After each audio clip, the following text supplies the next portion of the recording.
Welcome to జెస్ institute. ఈ వీడియోలో మీకు ప్రధాన సంఖ్యలకు సంబంధించి వాక్య రూపంలో ఉన్న ప్రశ్నలు అయితే మీకు ఇప్పుడు చెప్పడం జరుగుతుంది. ఫస్ట్ క్వశ్చన్ చూడండి. క్రింది వాక్యాలను పరిశీలించండి. 1 అనున్నది ప్రధాన సంఖ్య కాదు. అవును, 1 అనేది ప్రధాన సంఖ్య కాదు. ప్రధాన సంఖ్యలు స్టార్ట్ అయ్యేదే 2 నుంచి. 1 అనేది ప్రధాన సంఖ్య కాదు. ఇది రైట్ ఆన్సర్. సెకండ్ ఆప్షన్, 1 అనున్నది ఒక సంయుక్త సంఖ్య. అసలు సంయుక్త సంఖ్య ఏంటిది చెప్పండి? ఒక సంఖ్యకు 1 మరియు అదే సంఖ్య కాకుండా మిగిలిన సంఖ్యలు కూడా కారణాంకాలు అయితే దాన్ని సంయుక్త సంఖ్య అంటారు.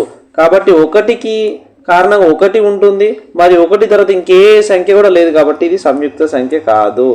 ఇందులో ఆప్షన్ 1 సరి అయినది, 2 సరికాదు. Option 3 is the right answer. Second question చూడండి. 1 నుండి 100 వరకు గల ప్రధాన సంఖ్యలను కనుగొనేందుకు విధానాన్ని సూచించింది ఎవరు? Option 1 Srinivasa Ramanujan, option 2 Aryabhata, option 3 Eratosthenes, option 4 Pythagoras. చూడండి, దీని ఆన్సర్ ఆప్షన్ 3 ఎరటోస్తనీస్. ఈయన ప్రధాన సంఖ్యలకు కనుగొనడానికి విధానాన్ని సూచించాడు. థర్డ్ క్వశ్చన్ చూడండి. 1 మాత్రమే ఉమ్మడి కారణాంకాలు గల సంఖ్యలను ఏమందరు? 1 మాత్రమే ఉమ్మడి కారణాంకం ఉండే సంఖ్యలను పరస్పర ప్రధాన సంఖ్యలు అంటారు. కరెక్ట్.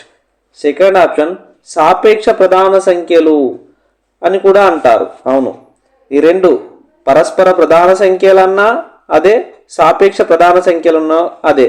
ఆన్సర్ వచ్చేసి ఇందులో 1 మరియు 2 సరి అయినవే. 1 మాత్రమే ఉమ్మడి కారణాంకాలు గల సంఖ్యలను పరస్పర ప్రధాన సంఖ్యలు అంటారు, మరి సాపేక్ష ప్రధాన సంఖ్యలు అంటారు.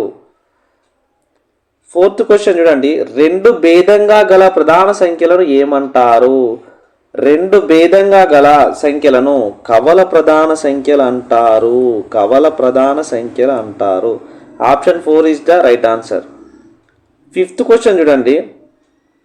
క్రింది వాటిలో కవల ప్రధానాంకం కానిది. కవల ప్రధాన సంఖ్య అంటే ఏంటిది? 2 భేదంగా ఉండాలి. చూడండి, ఇందులో 2 భేదంగా ఉంది మరియు ఇవి ప్రధాన సంఖ్యలే, కాబట్టి ఇది కవల ప్రధాన సంఖ్య. ఇది 2 భేదంగా ఉంది మరి ఈ 2 కూడా ప్రధాన సంఖ్యలే, కాబట్టి ఇది కవల ప్రధానాంక సంఖ్య. ఇక్కడ చూడండి, థర్డ్ ఆప్షన్ 30 మరియు 31, వీటి మధ్య భేదం 1 ఉంది, 2 లేదు. మరియు 30 అనేది ప్రధాన సంఖ్య కాదు, కాబట్టి ఇది కవల ప్రధానాంకం కాదు. 5వ క్వశ్చన్ యొక్క ఆన్సర్ ఆప్షన్ 3. 6వ క్వశ్చన్ చూడండి. క్రింది వాటిలో సాపేక్ష ప్రధాన సంఖ్యలు. సాపేక్ష ప్రధాన సంఖ్యలు అంటే ఏంటిది?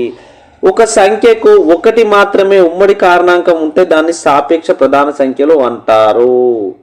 చూడండి, మనకు ఇందులో ఒక డెఫినేషన్, వరుస సంఖ్యలు ఏవైనా కానీ, వరుస సంఖ్యలు ఏవైనా అవి సాపేక్ష ప్రధాన సంఖ్యలు. వాటి యొక్క ఉమ్మడి కారణాంకం 1 ఉంటుంది. ఇక వరుస సంఖ్యలు ఏమున్నాయి చూడండి, 215 మరియు 216. Option 1 is the right answer. 7వ క్వశ్చన్ చూడండి. 59ని 3 వరుస ప్రధాన సంఖ్యల మొత్తంగా రాసిన ఆ సంఖ్యలు ఏవి అంటాడు. ఇవి ఫస్ట్ ప్రధాన సంఖ్యలు కావాలి, వాటి మొత్తం 59 కావాలి. చెక్ చేద్దాం. చూడండి, ఆప్షన్ 1 చెక్ చేస్తే పేస్ట్ చేద్దాం. 9 3 12, 12 9 21, చివరి డిజిట్ 1 వస్తుంది కాబట్టి ఈ సంఖ్య కాదు. 3 7 10, 10 1 9 19, కాబట్టి ఇది అయ్యే అవకాశం ఉంది.